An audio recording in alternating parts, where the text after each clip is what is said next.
This podcast is brought to you by the Creation Academy, an apologetics ministry designed to teach, train, and inspire others to become strong defenders of the Christian faith and biblical creation. Launching early 2019, the Academy offers video and audio training with downloadable course workbooks, expert interviews, and exclusive Q&A sessions with leading creation scientists and apologists, quarterly ebooks covering a wide variety of subject matter, and even a private Facebook community where you'll fellowship and interact with a like-minded community of believers. If you want to be notified when the Academy goes live and even help us design the experience from the ground up, head on over to www.jointca.co today and sign up for the waitlist. You'll get early access to the Facebook group for free as a thank you for joining.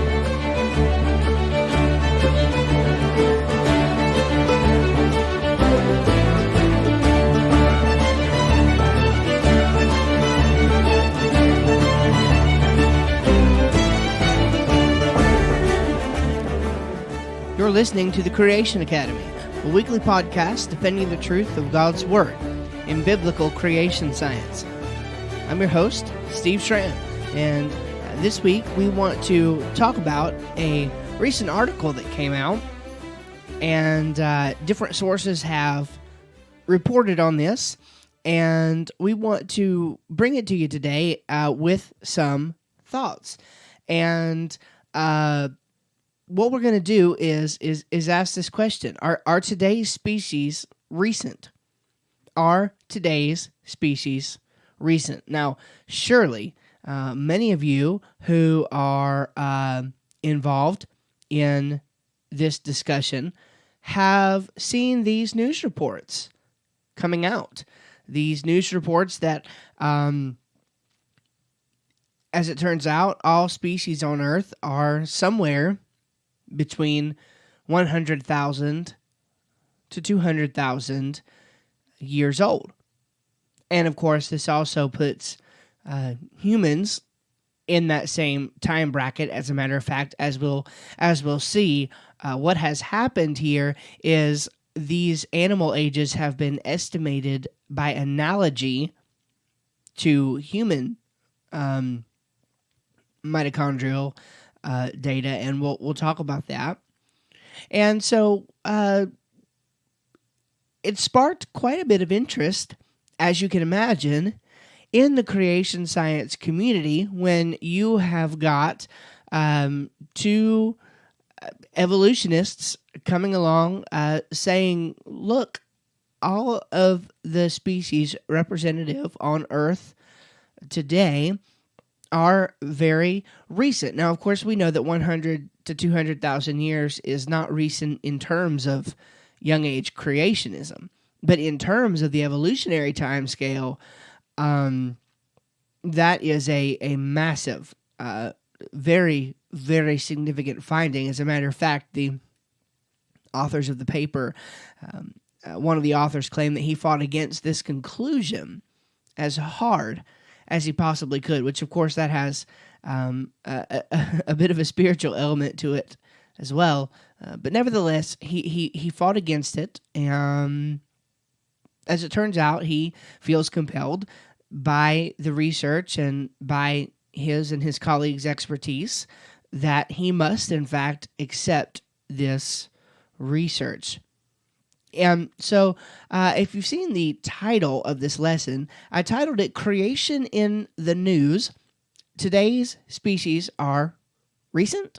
And the reason I titled it that way is that I want to kind of introduce this as a new segment, not a segment, but maybe a special kind of show in which we address a recent piece of news that is very relevant to creation or creation science. And so this will be the very first one of those kinds of episodes, a Creation in the News episode, and we're going to kind of talk about this particular study and give some thoughts on it. Now, I want to offer a couple words of caution. when we begin to look at things like this. First of all, I want to say that we want to be very careful not to make a law based on one new scientific study. Science is an imperfect discipline. Science does not have access to many of the important questions that we want to ask and attempt to answer as creationists. And even though this new scientific study has come out that seems like we're at least pointing in the right direction. You know, kind of the old adage is the time, in one sense, is getting pushed back and back further because that helps them to explain more things. But in another sense, the data keeps bringing the time scale closer and closer. And of course, the old creation scientist adage is that eventually they're just going to land on 6,000 years or so. Whether or not that'll happen, I don't know. But the point, of course, that we want to make is when a new scientific study comes out, there is often lots that must be taken into consideration before we can really draw anything meaningful from it. Folks have to interact with it. The data that is actually reported needs to be fleshed out in kind of a more verbose fashion. And so we want to be careful not to get all excited about this and make something of it that it's not. All right, the second word of caution that kind of goes hand in hand with what I just said is we want to approach everything with an initial degree of skepticism. It may seem like good research on its face, but it might not really be so good after all. And I'm saying the things that I'm saying for a very specific reason, because it actually turns out that this study, if true, might not be as good for recent creationism as it sounds at first glance. Now, don't get me wrong; it's very easy to understand the appeal of this. If we, I'm reminded of when folks like to tell me that the flood story is just a recapitulation of some sort of different Babylonian accounts, or the creation account, for example, is a recapitulation of different Mesopotamian creation accounts and things like this, and they give you the details, or they give you the superficial rendering of what happens, and it's like, oh, well, that sounds exactly the same. Maybe we're in trouble here. But then when you dig into the actual details of it, the actual differences are quite astounding.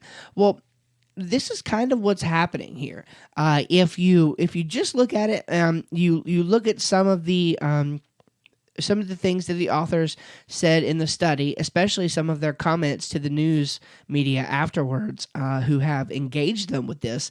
You know, they're saying, well, there was a catastrophic event 100 to 200,000 years ago that wiped out every species on Earth, and all the species that we have now today are recent, roughly the same age. And we fought against this as hard as we could, but, and this puts all the modern species occurring at the same time.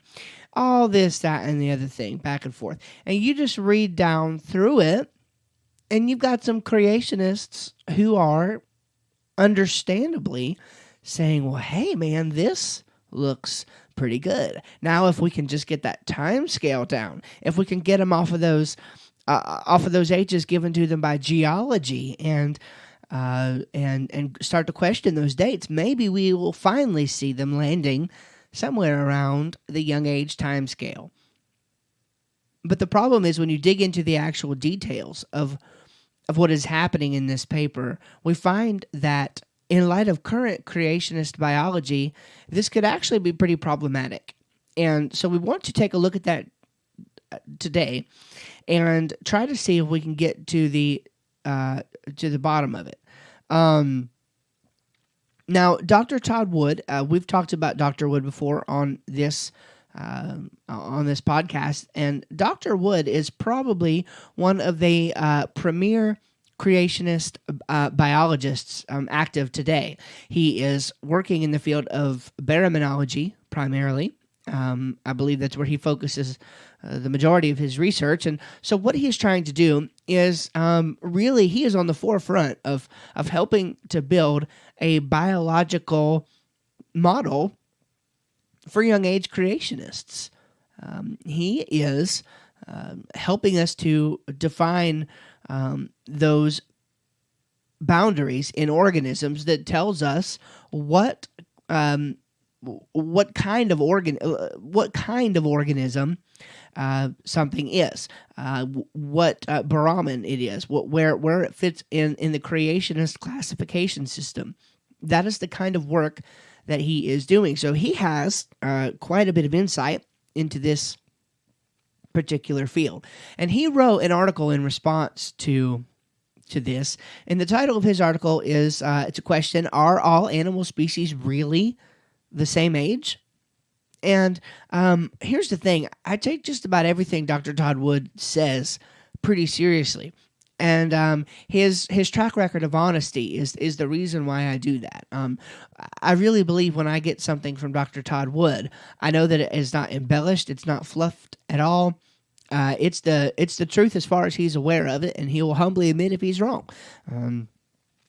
And so I appreciate that about him. And so when he comments on something, and what he says is uncomfortable, it causes me to pause. And so I took some time really, really reading over his evaluation of the paper. Of course, he's read the paper. It's very pertinent to what he's doing. I have not read the paper for myself, in full disclosure.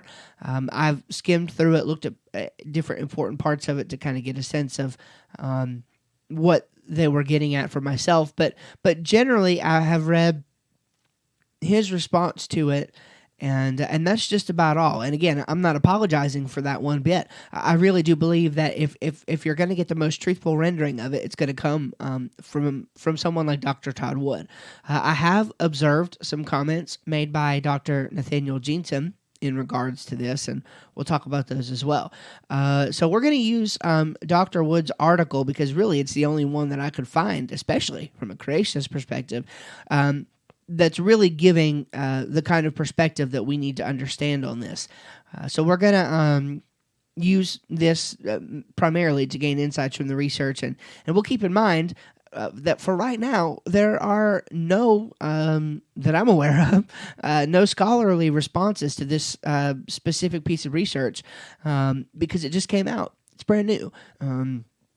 And so I will be following this. I think this is going to be very, very interesting in days to come to see what comes out of this. This is actually one of those areas where we might actually be siding with the evolutionist by the time all is said and done. Certainly not because we require the sort of age that they do, but because largely we recognize that species change. I mean, these are things that we can see, that we can understand. Species change, and so we want to affirm that as recent creationists. We want to be on board with that. And we realize, of course, that the timescales are different, but nevertheless, this diversity of change is important to the creation model as it has been built thus far. And if we lose that, then we could be losing something important. And as we'll see, that's not to say that it's problematic in a definite sense. In other words, there is a way that we could understand creation biology in light of this new research. But the warning we want to give at first glance is not to get overly excited about this, because if what this article presents is true, then we could have quite a bit of work to do in reevaluating our understanding of the Earth's biology. All right. Now, I want to go through this using something that I call, and this is a made-up thing. If you think it's silly, that's fine. If you think it's helpful, great. But I call it the EIEIO method. The EIEIO method. And this is kind of the way that I personally, and I'm just now bringing it out on the podcast, of course, but this is how I personally digest news articles like this that might be relevant to our discussions, to science, to really to anything in an apologetics sense, anything that is pressing against Christianity. I'd like to use this method. First, I want to examine the issue, examine issue. I want to take a look at what's actually happening. What is the claim? Who is making the claim? What is the claim about? What is in regards to? What is the best understanding that we can get from the claim before we start to evaluate? So we want to examine the issue, and then we want to evaluate the interpretation. If you have been interested in creation science for any amount of time, you of course realize that there is always going to be an interpretation placed on the data. And so we want to evaluate that and get an idea of what's going on there. And then finally, we want to offer, that's the O, a possible solution. Offer a possible solution. That doesn't mean we have to have the answer. It means that maybe we can have an answer, or at least start to understand what's going on. So I've got a lot to bring out to you today. Hopefully we'll get to it all. So let's go ahead and dive in. So we want to, first of all, then, examine the issue. So there's a new paper, as most of you are well aware, and it was published in the journal Human Evolution, and it is by Mark, I hope I'm saying this name right, Stokel and David, either Taylor or Thaler. I'm not sure if that H is silent, spelled Thaler. So I'm going to call them Mark Stokel and David Thaler. And so according to the Tech Times, which is the first place where I saw this news article break, here is kind of the summary of what has happened. Quote, in a massive genetic study, senior research associate at the program for the human environment at Rockefeller University, Mark Stokel, and University of Basel geneticist David Thaler discovered that virtually 90% of all animals on Earth appeared at right around the same time. More specifically, they found out that 9 out of 10 animal species on the planet came to being at the same time as humans did, some 100,000 to 200,000 years ago. This conclusion is very surprising, says Thaler, and I fought against it as hard as I could, end quote. So you can see, if we just read that superficially, the dating does not line up, but this does seem to cohere quite nicely with at least a vague understanding of how young age creationists understand history. And so this particular study, the way that they've done it is by using something called DNA barcoding.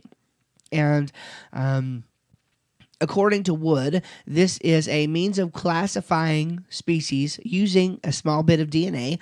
For animals, this DNA is a 600 BP, or base pair, region of the mitochondrial CO1 gene. And so essentially, this helps to give researchers a somewhat quick and efficient way of categorizing a particular species. And quite literally, they are able to take this gene sequence and harvest from that a barcode, a genetic barcode, a way of identifying a particular species. And in some of the research I was doing on this, it turns out that because of the data that has been gathered on this, they have been able to locate food store, like grocery stores that have the wrong kind of like fish and different things. It's very, very interesting what they've been able to do with this. I mean, they've actually identified harmful foods that were in grocery stores using this method. And apparently it's a lot quicker and more efficient to be able to barcode. Of course, instead of classifying based on different, sequencing, certainly the entire genome of an organism or using other features or other methods of classification, this is pretty much the standard now as far as I'm aware. All right, so here are some of the general findings that in Dr. Wood's examination that he came across. Now, to set expectations, he does point out, quote, they don't present much of their data. This is more a review article with a few diagrams illustrating what they're talking about. So if you're looking for primary results in this paper, you won't find much, close quote. So first of all, the authors argue that the vast majority of DNA barcodes are extremely similar within species and more different when comparing different species. And so Dr. Wood gives the example that if you sample 100 different rattlesnakes, the eastern diamondbacks would be very similar to each other, but distinctly different from western diamondbacks. And the same would hold true for the western diamondbacks. These species that can be recognized with DNA barcodes are overwhelmingly exactly the same as the species recognized by a consensus of experts. That's true for birds, mammals, reptiles, insects, and common animals. It's a bit more difficult with unpopular animals like worms, but the popular groups like people like to study have roughly 94% match between the DNA barcode clusters and the expert recognized species.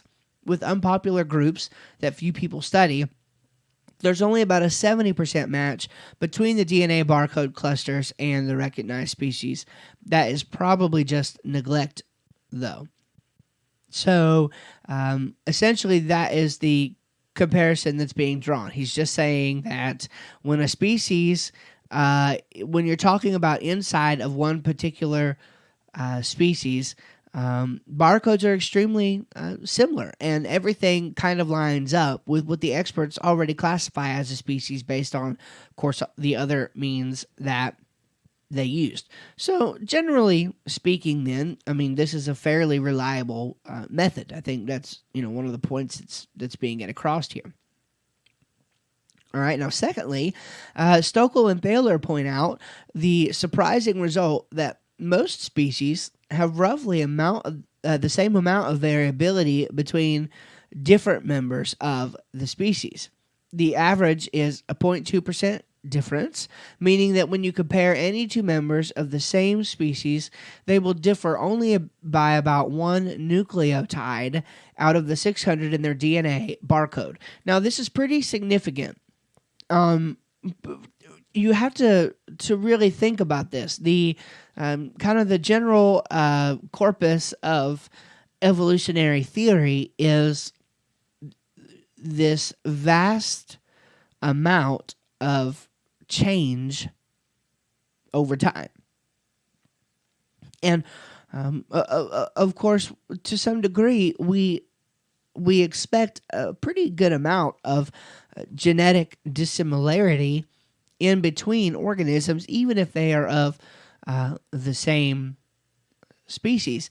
I mean, especially considering that they might be found in different kinds of geographic locations and things like that. Of course, there's a lot that has to be considered there, which it kind of even makes it more strange that, I mean, think about that. One nucleotide out of 600 is different based on that assessment in their DNA barcode. That's pretty significant. Finally, then, the authors make an analogy with results in humans. They claim that the mitochondrial DNA diversity of human beings, which in this region of the mitochondrial DNA is about 0.1%, is the result of a recent demographic event.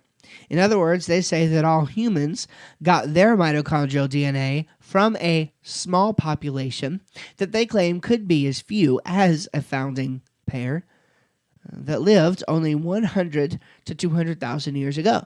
So therefore, by analogy, since most other species have similarly low diversity in their DNA barcodes, they too must have originated from a small population, possibly even a founding pair that lived less than 250,000 years ago.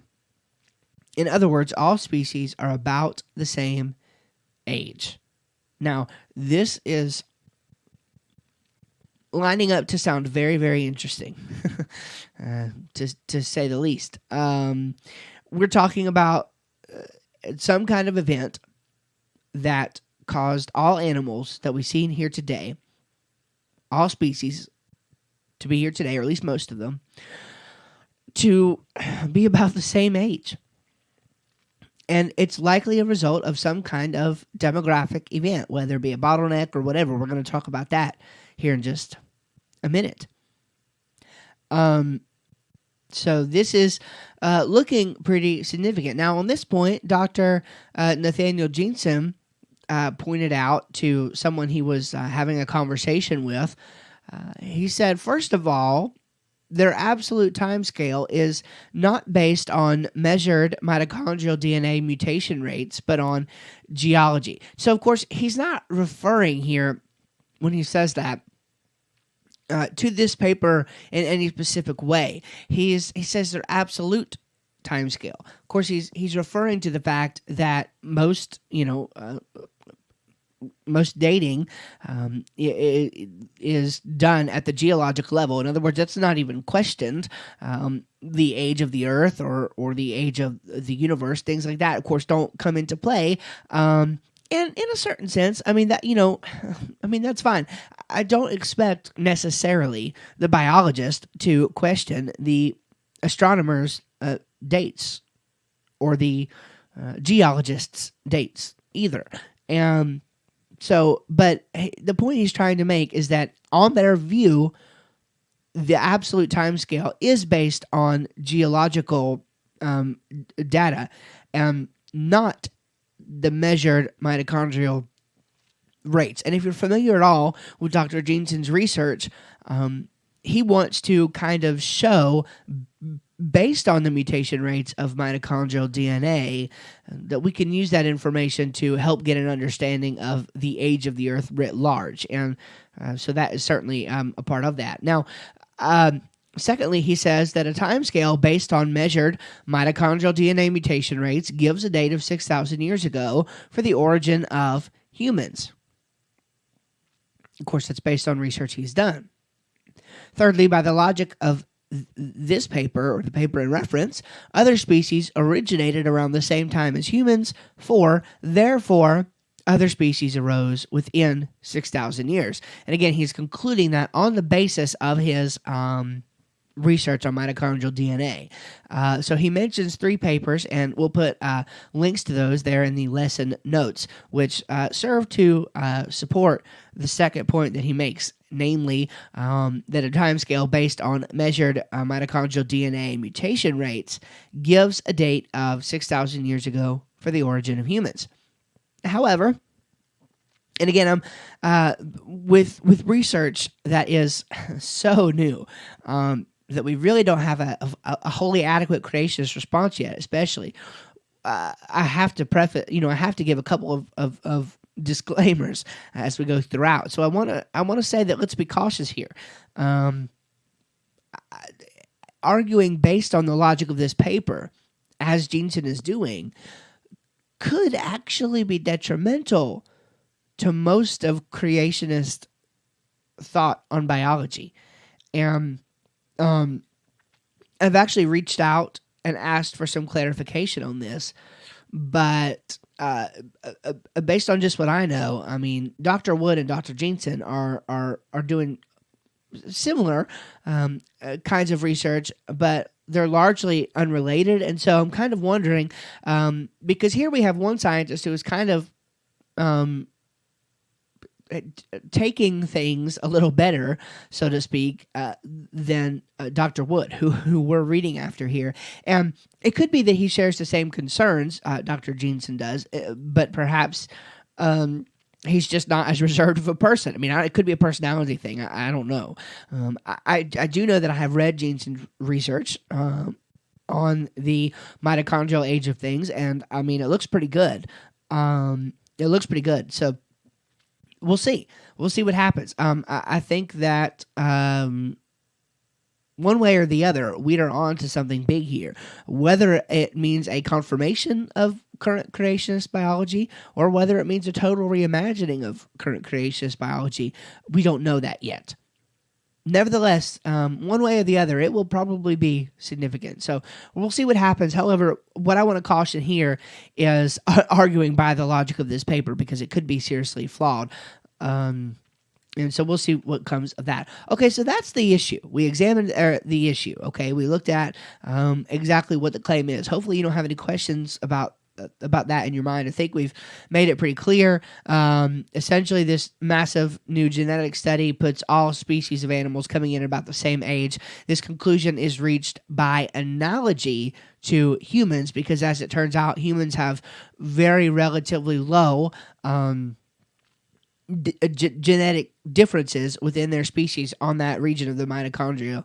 And so what we want to do then, or what the authors of the paper want to do, is argue that by analogy, since animals also have a very low genetic dissimilarity within a species, that likely we're dealing with the same kind of thing, that they got their mitochondrial DNA from a small population. They claim they could even be as small as a founding pair. Okay, so we want to then evaluate the interpretation. So what is the evolutionary kind of response on this? What is the perspective that they're giving on this? Well, I've taken an excerpt again here from the Tech Times, where I first saw this news article first saw this study mentioned. So I would like to just kind of give you a paragraph that they give that, to me, it kind of sums it up. Quote, in analyzing the CO1 of 100,000 species, Stokel and Thaler arrived at the conclusion that most animals appeared simultaneously. They found that the neutral mutation across species were not as varied as expected. Neutral mutation refers to the slight DNA changes that occur across generations. They can be compared to tree rings because they can tell how old a certain species or individual is. It's as to how that could have happened, it's unclear. A likely possibility is the occurrence of a sudden event that caused large-scale environmental trauma and wiped out the majority of Earth's species. Viruses, ice ages, successful new competitors, loss of prey. All these may cause periods when the population of an animal drops sharply, explains Jesse Alshubel, director of the Program for Human Environment. Such times give rise to sweeping genetic changes across the planet, causing new species to appear. However, the last time such an occurrence took place was 65 million years ago, when an asteroid hit the Earth and killed off the dinosaurs and half of all other species on the planet. Close quote. So, here we've got a glaring problem. So, no one, of course, we don't expect this, but no one is questioning the already established geologic history. That's just not even a consideration. Look, we know the last event of this kind was 65 million years ago, yet it appears that something else might have happened a 250,000 years ago. So, maybe the point I want to bring out right here is the discontinuity between different fields.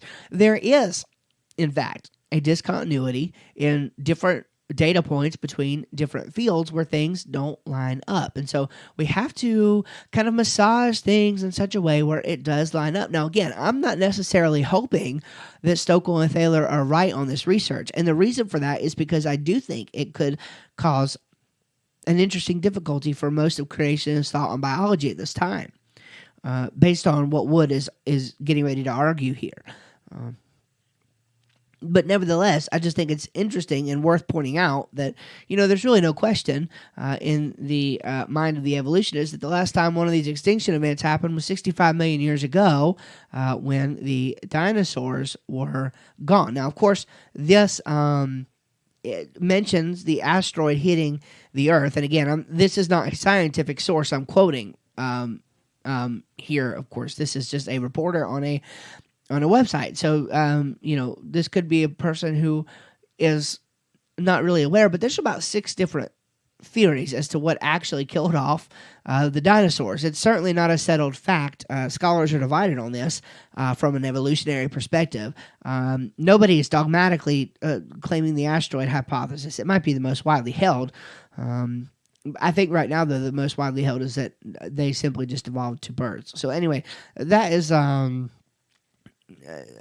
it's something for a different time to look at. But I just wanted to point out that is kind of the general evolutionist reception to it. I'm sure others would have plenty of different opinions, but that's the one that I found.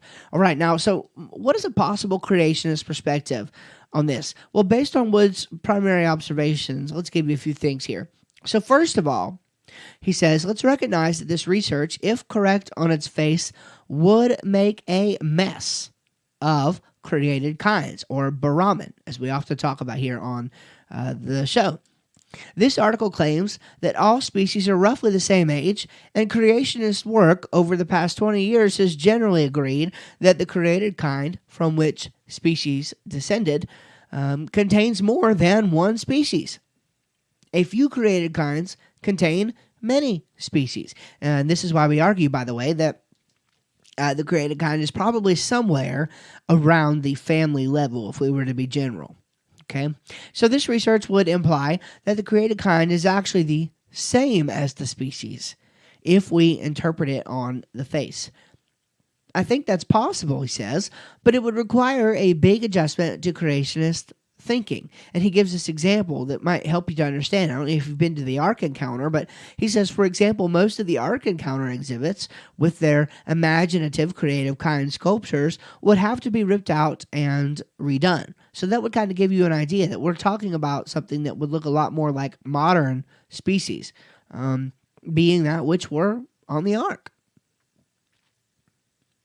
Now, he points out some problems with the sample that was used in the paper, and this starts to kind of lead a little bit into his skepticism on the results. All right, now, so first of all, DNA differences in DNA barcodes within a species are not the same thing as differences in barcodes between species. In other words, it's kind of like comparing apples with oranges. It doesn't account for mutations having taken place at all in the male germline. And why is that? Well, if you know anything about mitochondria, it's because they are inherited only in the female line. So he gives a hypothetical example. So let's pretend that our hypothetical mutation, a mutation has occurred, and let's pretend that it's occurred in a female. Now, that female has one mitochondrion that has a different DNA barcode than all its other mitochondria. Oh yes, each animal has many more mitochondria than cells. What you need is a mutation that happens in an egg cell so that it can be passed on to the next generation. But that's still not good enough. In human beings, egg cells can contain 100,000 to 600,000 mitochondria, each with its own copy of the DNA barcode. So that one mutant barcode has to increase in number. Ideally, it has to happen sometime early in the germline so that its numbers increase, which therefore increases the probability that it will be passed on to offspring. Okay, so let's assume that the mutant barcode happened in the germline early enough that an egg cell ended up with maybe 50% of these mutant mitochondria. Let's also assume that the particular egg cell was fertilized and produced a female offspring. Once it's in the egg cell, it will be passed along to every cell in the female offspring's body. Okay, so that's how the mutation gets into the population. And getting into the population is the important part. Mutations aren't really detectable by barcode sequencers unless they are frequent enough in an organism to be sequenced. So we have to have a frequency within the organism itself in order to get there. But there are many steps that have to take place from step one until that one. And of course, we have to account for the fact that we're losing half of the, well, I don't want to say half, but we're losing a lot of the sample size potential because these types of inherited DNA do not take place in the male germline. Okay, so now then, so they have to be frequent enough in an organism to be sequenced, but then they also have to be frequent enough in the population to actually be sampled.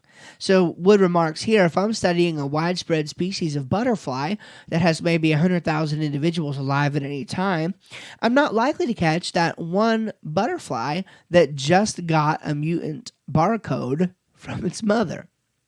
If we really want to have a good chance of detecting that mutant barcode, we need to increase the frequency of the mutant in the population. In other words, there needs to be lots of individuals with the same mutation.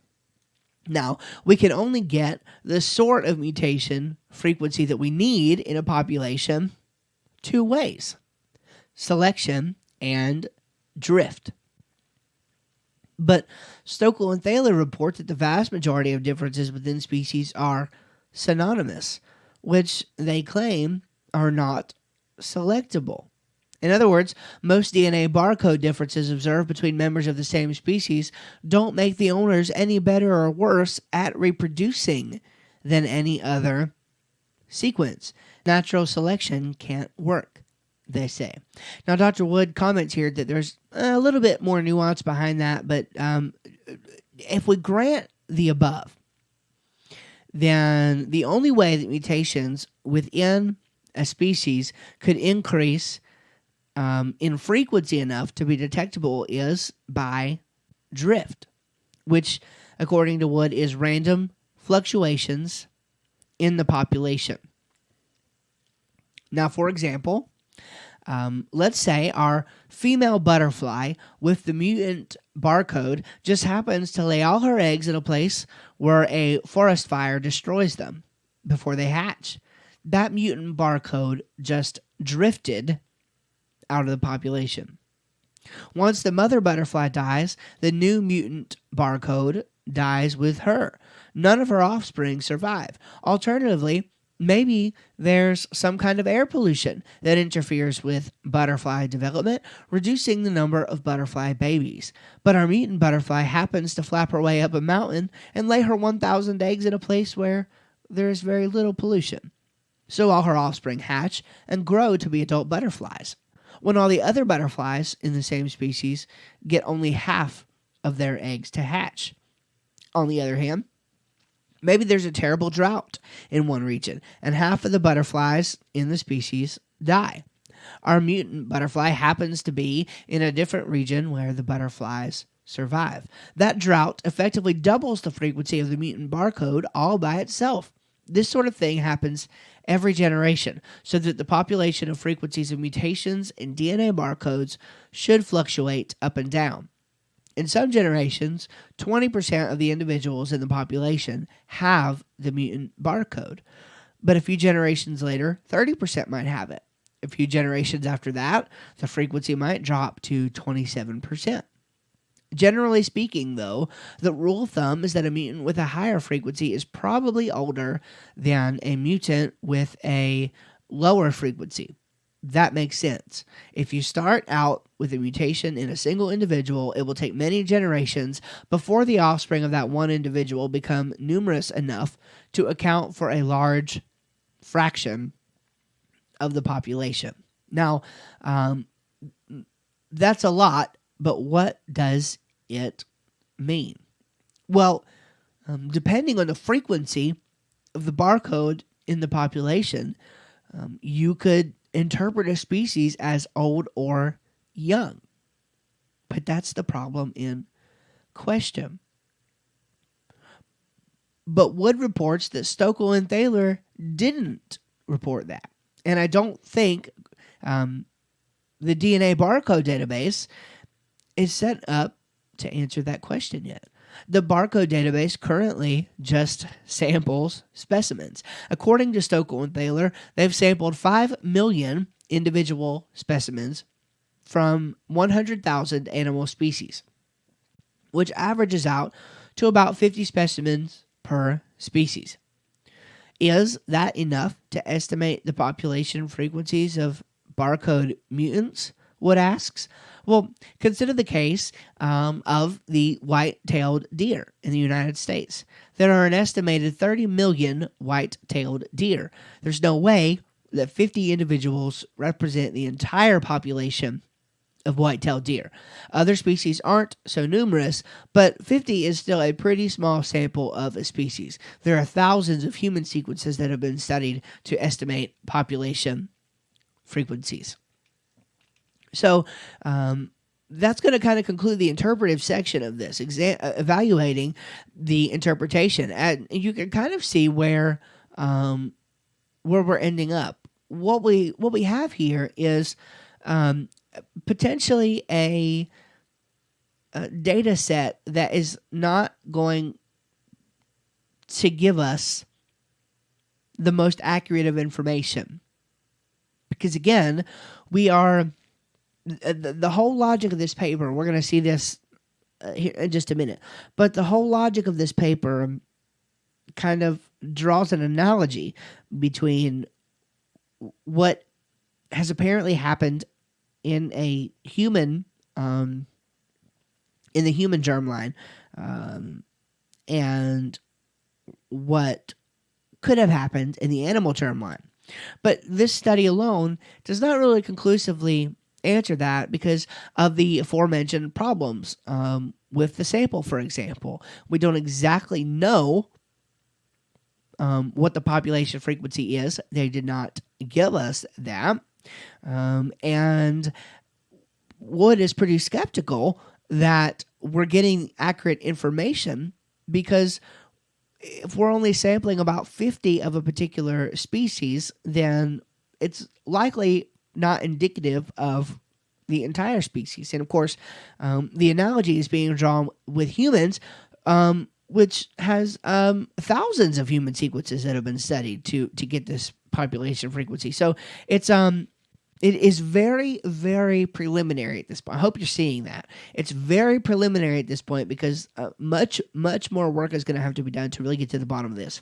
So let's begin to wind down a little bit and offer a possible solution. We have examined the issue, EI. We have evaluated the interpretation, EI. And now we're going to offer a possible solution. That's the O. All right. Now, Wood begins to offer some thoughts as to the actual implications of this study. So he asks, how can Stokell and Thaler claim that all of these species originated at the same time?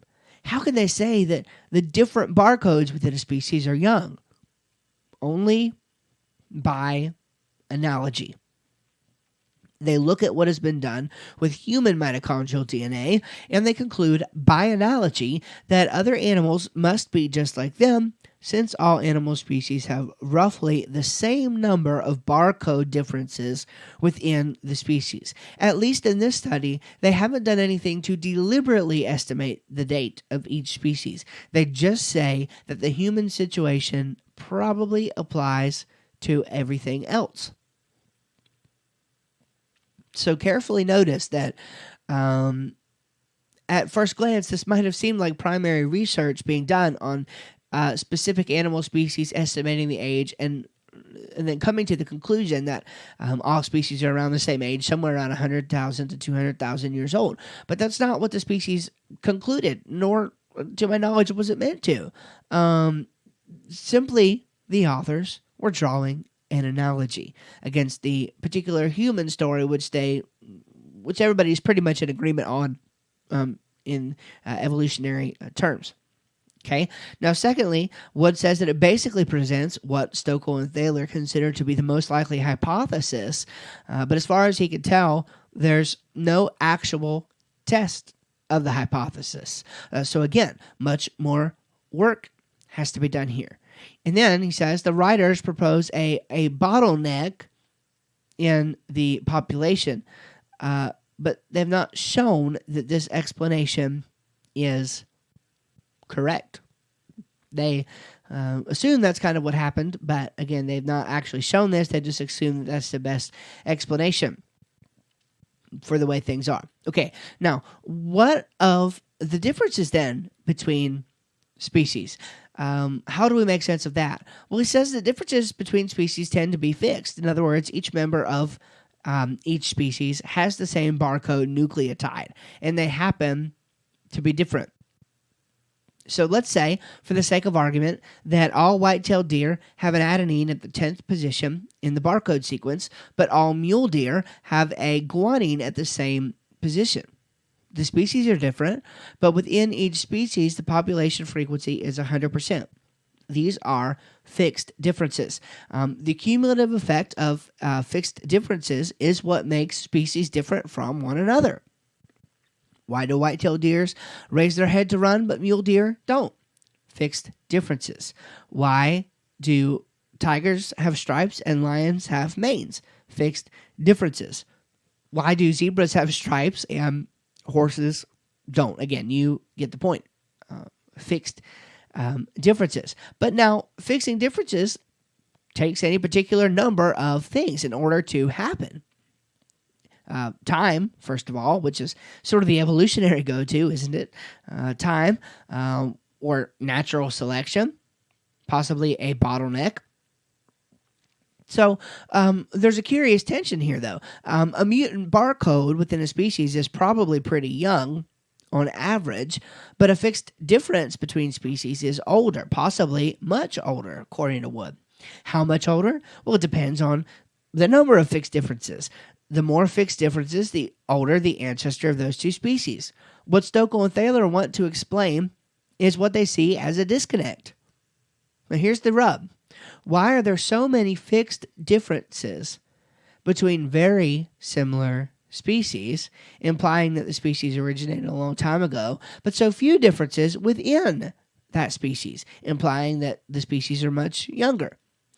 They propose that modern animal species have undergone a common population bottleneck, possibly related to the Ice Age. Or maybe we should say an Ice Age there. It just depends which one you are talking about. But now Wood mentions another possibility that they haven't even mentioned in their paper. The possibility of extinction. This is another element that gets brought into it. So, for example, consider horses. There has been ancient DNA extracted from two groups of extinct horses. The genus Hippidion is a group of extinct South American horses, and the New World stilt-legged NWSL horses are also known from the fossil record of North America. As you might imagine, the NWSL have long legs. Based on their mitochondrial DNA, from which we get barcodes, we find the NWSL horses fill in the gap between domesticated horses and all other horses. The Hippidion sequences bridge the gap between all modern equids and the rhinos.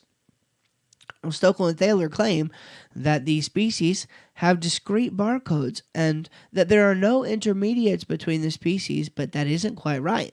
There are intermediates, and they're known from the fossil record. So here is Wood's biggest concern with this study. This is a bit of a lengthy paragraph, but I'm just going to read it verbatim because I want you to kind of get his take on this. I'm not a scientist, certainly no kind of biologist. I just give you the best looking information that I can. I give you what I try to filter out as the most accurate information. And so here is Wood's concern on this. He says mitochondrial DNA barcodes can be rapidly lost from a population due to drift. So lineages randomly go extinct, and they do so at a high rate. Every time a female with a unique barcode fails to produce offspring or produces only sons, that mitochondrial line is lost. Is it really all that surprising then that within a species most barcodes are very similar? I don't know. Maybe not. Stokel and Thaler don't really do calculations or simulations to convince the reader that the result they observe is extraordinary and worthy of an extraordinary explanation, like a common bottleneck for all animal species on Earth. This actually matters quite a lot more than you might expect. Stokel and Thaler want to argue based on analogy with humans, but that may be deceptive. The common mitochondrial ancestor for modern humans is thought to be between 100,000 and 200,000 years old, but when you examine the rare variations found in the nuclear genome, which we inherit half from our mothers and half from our fathers, the average age is 1 to 5 million years old. So if you only look at the mitochondrial barcode, our species look extremely young, but if you count the nuclear genome, we could be 10 to 50 times older. Why do we all have such similar mitochondrial DNA? There's been a high turnover of mitochondrial DNA due to extinction. I'm not convinced there's any other special explanation required. I mean, that makes sense. In other words, what Dr. Wood is saying here is this could be making much ado about nothing, because the extinction hypothesis, which the authors didn't even note in their paper, could possibly be the only explanation we need to explain the difference between the vast amount of age difference, again calculated on evolutionary terms, between what we get from nuclear DNA and what we get from the mitochondrial DNA. So to summarize and conclude then, Wood here offers some talking points. And this might be a good way to kind of summarize it for somebody who asks you about this. So first, number one, they have some interesting data, and a lot of it, but their paper argues from analogy and not analysis. They do not show by calculation or simulation that the barcodes are of recent origin at the same time. Nevertheless, their data is consistent with their hypothesis, which could be very curious. I hope someone follows up on this research. There are other explanations for what they found, number 3 here, though I'm not sure they have enough of the quality of data they need to show that their hypothesis is correct. And then fourthly, and finally, there could be no more to this than the high rate of mitochondrial DNA extinction. We need to look more closely at the diversity of nuclear genomes before we can really say for sure. So here is Wood's final thoughts, again, from a creationist perspective. This could very well be consistent with a model of rapid divergence of species immediately after the flood, such that all species really do begin diverging within the species at the same time. If this were evidence of the recent creation of species or the recent bottleneck at the flood, we would have to remodel much of creationist biology. But I still have so many significant reservations about this research, I'm not willing to get excited about it. They really do need to do more work on this before we can be certain that we're seeing what we think we're seeing. Close quote on that. So that's all I have for you this morning. I just wanted to run through that with you and kind of give you some perspective. I think it's really, really easy for someone who doesn't really understand or isn't really involved, plugged in to the current state of creationist biological research, to look at that and say, hey, this looks really, really good. And so I wanted to be absolutely sure to bring out Dr. Wood's points because I think they're important. And sadly, I hate naming names, but sadly there have been some bigger creationist organizations to already trade on the notion that we are dealing with some very favorable research. Again, simply because of the kind of language that's being used there. A recent a recent origin. All species are roughly the same age. Could have been from a founding pair. There was a catastrophic event. Things like that sounds a lot like the creation story, but we need to be sure to dig into the details to make sure that we're getting things right. Okay, so there is a lot, hopefully, that's going to come from this study. Hopefully, I would like to see parts of this research be overturned. I think creation baraminologists have really made some significant strides in recent years, and to have to rethink that at this point would it would be what it is, but it would certainly be a setback. All right, so I just wanted to give you that this morning. Hey, a couple things by way of housekeeping, and I'll let you go.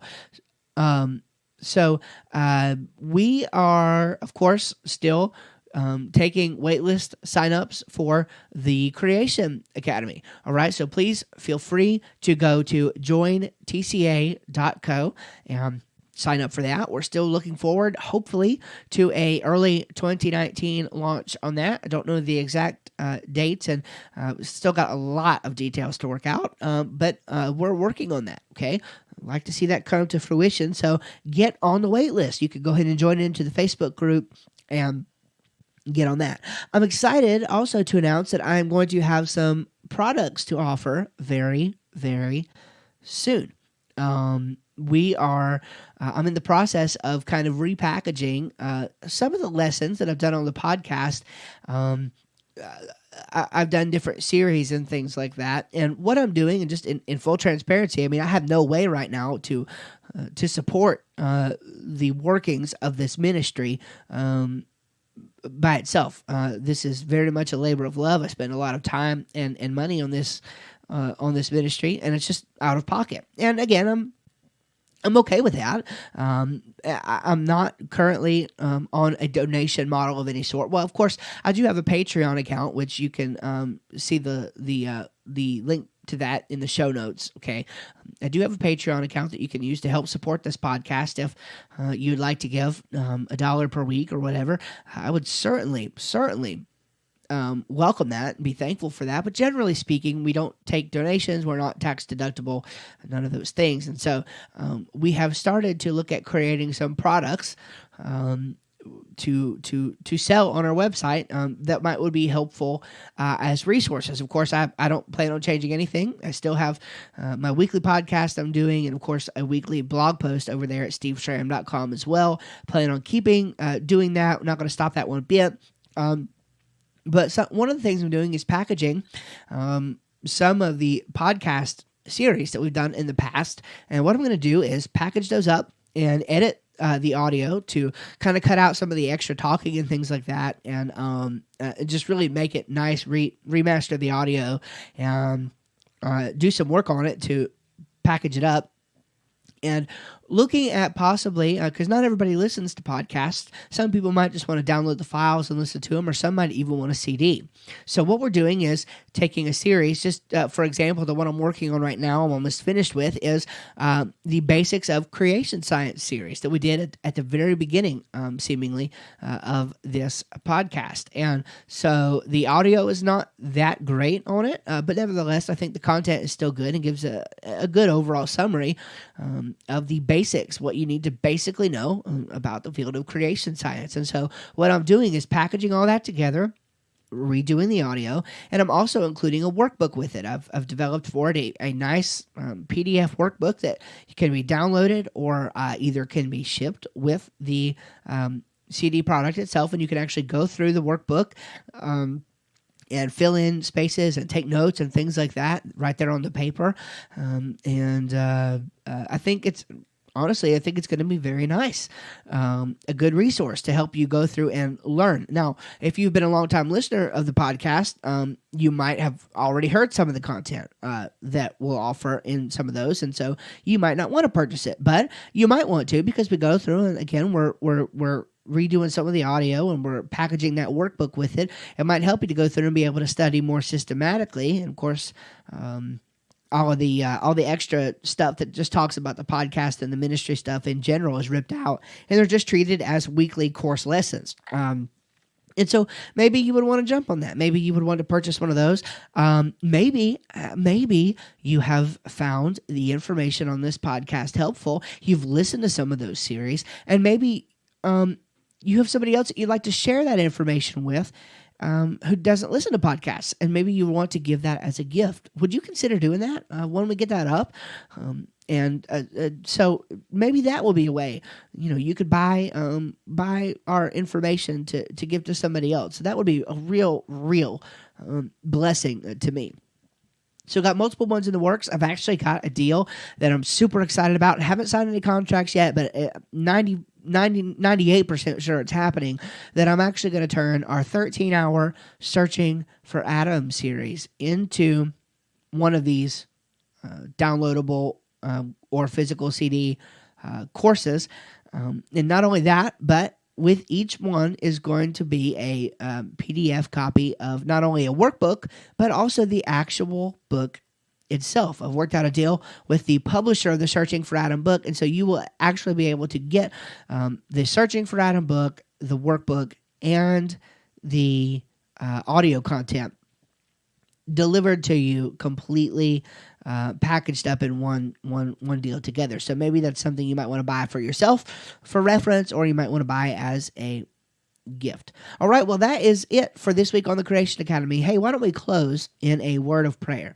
Dear Heavenly Father, I love you. Thank you so much for the opportunity to study your word and your world, and thank you for the opportunity to tell others about it. We thank you for the truth that we have presented in your word. I pray now, Father, that you'd help us to be able to share it with others boldly as we go into the world and preach the gospel to every creature. In Jesus' name we pray. Amen. Well, I want to thank you again, of course, for joining me this week here on the Creation Academy. And we will see you next week, same time, same place. Thanks.